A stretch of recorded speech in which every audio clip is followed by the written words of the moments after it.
সুপ্রিয় দর্শক, আজ আমাদের মাঝে যিনি উপস্থিত রয়েছেন তিনি ভাওয়াইয়া গানের শিল্পী হিসেবে পরিচিত, সেই সাথে তার অনেক গুণ রয়েছে। তিনি দীর্ঘদিন ধরে বিভিন্ন জাতীয় ও আন্তর্জাতিক উন্নয়ন সংস্থায় যুব ও প্রবীণ উন্নয়ন নিয়ে কাজ করছেন। তিনি হলেন মোহাম্মদ বেলায়েত হোসেন। শুভ সকাল, কেমন আছেন? শুভ সকাল, ভালো আছি।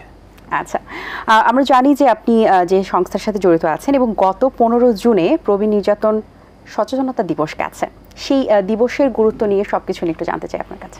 জি, ধন্যবাদ। আমি শুরুতেই আপনাকে এবং এটিএন বাংলাকে সাধুবাদ জানাতে চাই যে এরকম একটি বিষয় নিয়ে কথা বলবার আজকে সুযোগ হয়েছে। মানুষকে সচেতন করবার একটা বড় সুযোগ আমাদের আজকে হলো।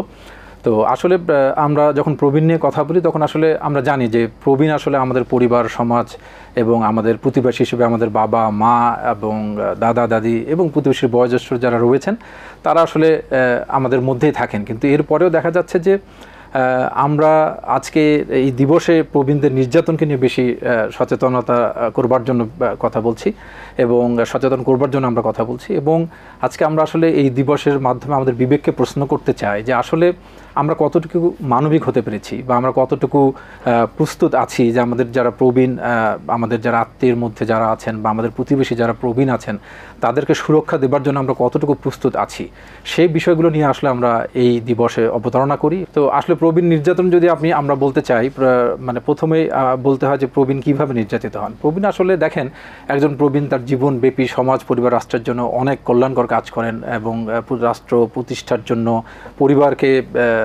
প্রতিষ্ঠার জন্য সফলভাবে সব জীবনব্যাপী পরিশ্রম করেন। কিন্তু শেষ সময় আসলে কি আমরা তাদেরকে সেই সুরক্ষাটা দিতে পারি কিনা, বা আমরা কি আসলে প্রস্তুত রয়েছি তাদেরকে সুরক্ষা দেওয়ার জন্য? একটা গবেষণা বলছে প্রতি 6 জনের মধ্যে একজন প্রবীণ কোনো না কোনোভাবে নির্যাতনের শিকার হন। এই নির্যাতনটা হয় কখনো আপনার পরিবারে, কখনো হন সমাজে, কখনো রাষ্ট্রের বিভিন্ন সিদ্ধান্তের ক্ষেত্রে শুধু প্রবীণ হবার কারণেই সে অনেক কিছু থেকে বঞ্চিত হন। এইভাবেও প্রবীণরা আসলে বিভিন্নভাবে বঞ্চিত হন। তো সেক্ষেত্রে দেখা যাচ্ছে যে আমাদের প্রবীণরা নিঃসঙ্গতাও অনেক সময় তাকে নির্যাতিত করে।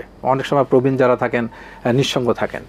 আর আমরা যদি প্রবীণ নির্যাতনের কথা বলি তাহলে দেখবেন যে অবজ্ঞা করা, প্রবীণরা যে আগে পরিবারের সিদ্ধান্ত গ্রহণ প্রক্রিয়া অংশগ্রহণ করতো, এখন কিন্তু তারা এটা করতে পারে না।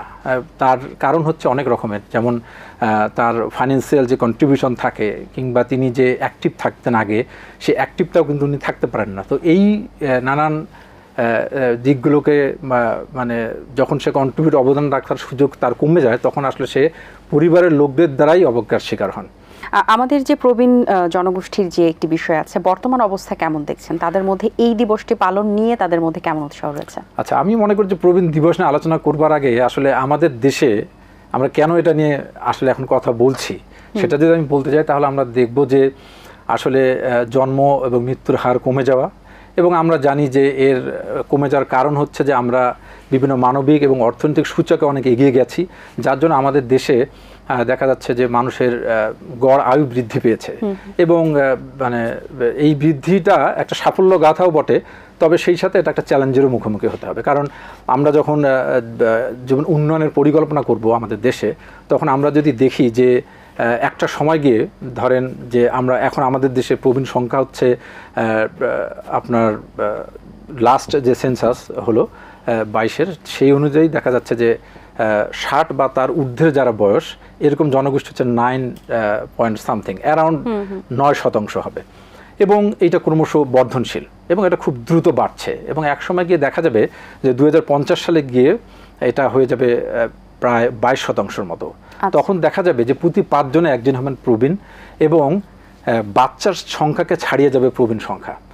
আর আমরা ডেমোগ্রাফিক ডিভিডেন্ড যদি চিন্তা করি, বাংলাদেশে এখন ডেমোগ্রাফিক ডিভিডেন্ডে দেখা যাচ্ছে যে যারা ওয়ার্কিং এজ পপুলেশন 15 থেকে 64কেও যদি আমরা কনসিডার করি, তাকে 78% আছে। এটা হচ্ছে যে বাংলাদেশের প্রবীণের মানে থেকে এখন পর্যন্ত আমরা দেখছি যে মানে যে এখানে কর্মক্ষম মানুষ অনেক বেশি, কিন্তু একসময় গিয়ে এটা কমতে থাকবে। দেখা যাবে 2033 থেকে 40 সালের মধ্যে এটা কিন্তু ডিক্লাইন করবে, মানে এটা আরও কমতে থাকবে। অর্থাৎ ওয়ার্কিং এজ যে পপুলেশন আছে তারা কমতে থাকবে, প্রবীণ সংখ্যা বাড়তে থাকবে। কিন্তু আমাদের দেশে কি আমরা আসলে আমাদের প্রবীণরা যে সময় তার সবচেয়ে বেশি অসুখ হয়, দেখবেন তাদের জন্য কোনো স্পেশাল অ্যারেঞ্জমেন্টটা সীমিত, এরকম কোনো অ্যারেঞ্জমেন্ট নাই। এবং একটা সময় গিয়ে দেখবেন যে প্রবীণরা তাদের কিন্তু স্পেশাল কেয়ার দরকার হয়, যেটা ধরেন লং টার্ম কেয়ার সিস্টেম। কিছু প্রবীণ থাকেন যাদেরকে সবসময় কেয়ার দরকার হয়, 24 ঘন্টা কেয়ার দরকার হয়, কিন্তু এটা কিন্তু আমাদের দেশে পর্যাপ্ত পরিমাণ এই কেয়ারের যারা কেয়ার প্রদান করবে, যেমন দেশের বাইরে আপনি কেয়ার গিভার পাবেন, আমাদের দেশে কিন্তু এত বেশি কেয়ার গিভার নাই। তারপরে হচ্ছে যে ইভেন গভর্নমেন্টের যেসব, যদি আমরা কমিউনিটি ক্লিনিকের কথা চিন্তা করি বা আমাদের যে হেলথ সিস্টেমটা আছে, এই সিস্টেমের লং টার্ম কেয়ার নেবার মতো কেউ নাই। ধরেন আমি এখন আমাদের অর্থনৈতিক আমরা প্রবৃদ্ধি আমাদের বাড়ছে, আমরা অর্থনৈতিক দিকে এগিয়ে যাচ্ছি, আমাদের যৌথ পরিবার ভেঙে একক পরিবারের রূপ লাভ করছে। তো এই একক পরিবারে যেটা হচ্ছে, একক পরিবারে কিন্তু আমরা আগে যৌথ পরিবারে একজন প্রবীণকে যত সুরক্ষা দিতে পারতাম, এই একক পরিবারে এটা দিতে পারে না। কারণ ধরেন একজন ছেলে এবং মেয়ে, তারা হয়তো দেখা যাচ্ছে বা একজন ছেলে তার ওয়াইফ, তারা দুজনেই জব করেন, কারণ হচ্ছে যে এখন সবাই যে বাসার কাজের থেকে বাইরের যে কাজ সেটা দিকে ঝুঁকেছে। তো এই জন্য পরিবারগুলোতে প্রথমত হচ্ছে মানুষ কম, তারপরেও যারা থাকছেন তাদের জন্য একজন যার 24 আওয়ার কেয়ারে থাকবার কথা, যে একজন অ্যালজাইমার্স বা ডিমেনশিয়া পেশেন্ট, তাকে কিন্তু সবসময় কেয়ার নেওয়ার সুযোগটা কমে যাচ্ছে। তো এই জন্য আমাদের একটা যদি সিস্টেমে, আমাদের হেলথ সিস্টেমে কিংবা সোশ্যাল সিস্টেমে যদি এটা থাকতো, তাহলে আমরা কিন্তু এটা মানে এই ব্যবস্থাটা যদি আমরা নেই, তাহলে প্রবীণদেরকে সুরক্ষা দেওয়া সম্ভব। তো আমরা দেখবো যে বেশিরভাগ প্রবীণ আমাদের ইনফর্মাল সেক্টরে কাজ করে। যারা ইনফর্মাল সেক্টরে কাজ করে তারা কিন্তু পেনশন পান না। যারা আসলে এখনও এমপ্লয়মেন্টের মধ্যে আছেন কিন্তু তারা কমফর্ট ফিল করেন না, অনেকটাই বাধ্য হয়ে করেন।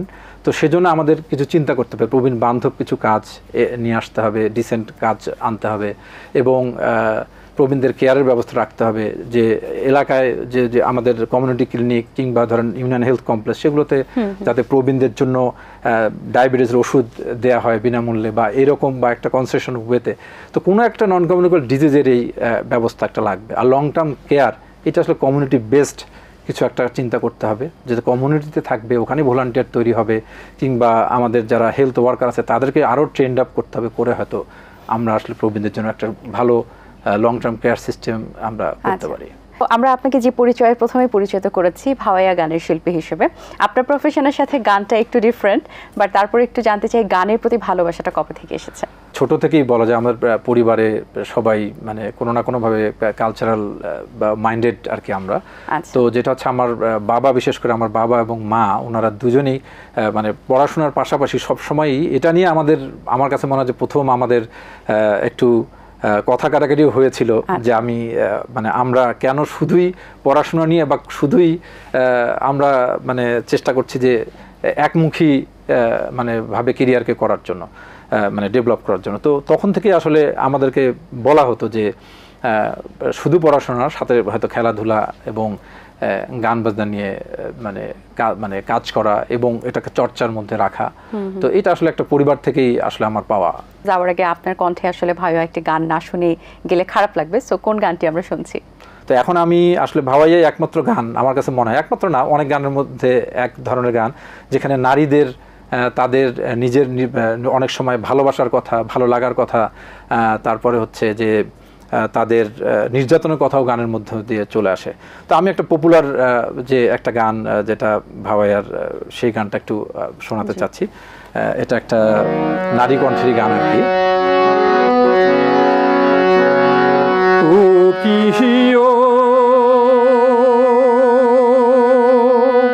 বন্ধু কাজল ভ্রমরাজে কোন দিন হাসিমের বন্ধু কয়া যাও রে, আজ কোন দিন হাসিমের বন্ধু কয়া যাও রে।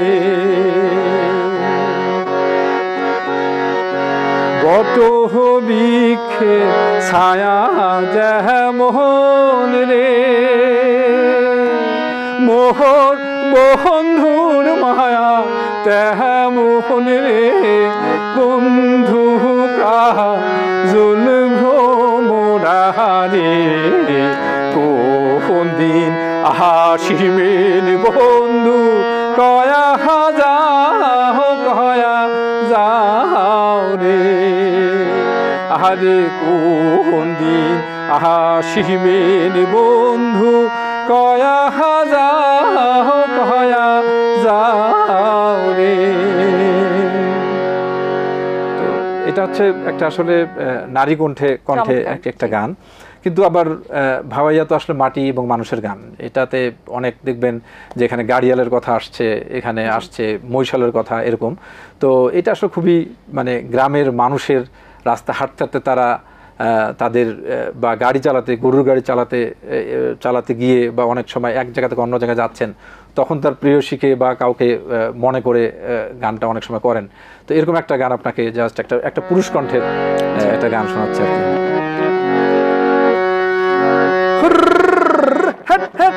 আরে পাহকুণ্ঠা বাহাতাহা সে যেমন ঘুরিয়া ঘুরিয়া মহরে, আরে পাহকুণ্ঠা বাহাতাহা সে যেমন ঘুরিয়া ঘুরিয়া মহরে, ও কি রে ওই মতন মোর গাড়ির চাকা পন্থে পহন্তে ঘোরে, ও কি গাহারি আলমুই সহলং রাজং পন্থে, ও কি গাহারি আলমুই সহলং রাজং পন্থে। আরে দেশে বিদেশে বেড়া হরে মুই সোনার সোনা বাহাদে, আরে দেশে বিদেশে বেড়া হরে মুই সোনার সোনা বাহাদে, ও কি হরে সেও সোনা অবশেষে ঘর বসে কান্দে রে, ও কি গাহারি আলমুই সহলং রাজং পন্থে, ও কি গাহারি আলমুই সহলং রাজং পন্থে, ও কি গাহারি আলমুই সহলং রাজং পন্থে, ও কি গাহারি আলমুই সহলং রাজং পন্থে। খুব দারুণ, অসংখ্য ধন্যবাদ আপনাকে। চমৎকার লেগেছে কথা বলে, অনেক গুরুত্বপূর্ণ বিষয় জানতে পেরেছি, সেই সাথে সুন্দর কিছু গানও শুনিয়েছেন। অনেক শুভকামনা রইল আপনার জন্য, ভালো থাকবেন সব সময়। জি, আপনাকে ধন্যবাদ। আবারও এটিএন বাংলাকে এত সুন্দর একটা সুযোগ করে দিয়েছে আমাকে, বিশেষ করে প্রবীণদের ক্ষেত্রে সবাইকে সচেতন করার ক্ষেত্রে কিছু কথা বলতে পেরেছি। এবং অবশ্যই ভাওয়াইয়া, আই থিঙ্ক নতুন জেনারেশন যারা, তারাও ভাওয়াইয়া চর্চা করা উচিত, এবং ভাওয়াইয়াকে আমরা দেখতে চাই যে একদিন ভাওয়াইয়া সবার নতুন জেনারেশন যারা আছেন তারাও এই ভাওয়াইয়া চর্চা করছেন, সেটাই সার্থকতা হবে আমাদের। দর্শক, আশা করছি আজকের আয়োজন আপনাদের ভালো লেগেছে। আজ এই পর্যন্তই। আপনাদের সঙ্গে দেখা হবে আগামী পর্বে নতুন কারোর সঙ্গে। সেই পর্যন্ত ভালো থাকুন, সুস্থ থাকুন এবং এটিএন বাংলার সাথেই থাকুন। আল্লাহ হাফেজ। দিন আসে দিন যায়, সময়টা চলে যায়, তবু আছি এই বেশ ভালো। জীবনটা রঙময়, যেভাবেই হওয়া চাই, নয় কভু সাদা কালো। এই আশাতে স্বপ্ন ভাসে, সুখ হাসে চোখে মুখে, চায়ের চুমু